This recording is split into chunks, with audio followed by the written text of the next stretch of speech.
ప్రవక్త మైండ్ ఎలా ఉందంటే, ప్రవక్త యొక్క దృష్టి తన మీదనో తన ఫ్యామిలీ మీదనో లేదు. జక్కయ్య దృష్టి దేవదర్శనం పొందిన తర్వాత తన మీదనో తన ఫ్యామిలీ మీదనో లేదు. సౌలు దృష్టి దేవదర్శనం పొందిన తర్వాత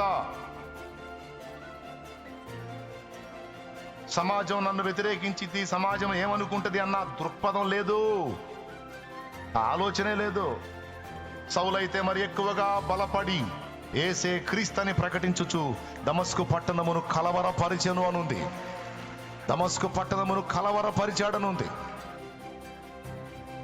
అంటే మనుషులు శత్రువులు అవుతారని తెలుసు, అవమానిస్తారని తెలుసు, కొరడాలతో కొడతారని తెలుసు, రాళ్ల దెబ్బలు తగులుతాయని తెలుసు, బెత్తాలతో కొట్టబడతాడని తెలుసు, పడద్రోయబడి ఈడవబడతాడని తెలుసు, అష్ట కష్టాలు పడాల్సి వచ్చిందని తెలుసు తన సమాజం చేత.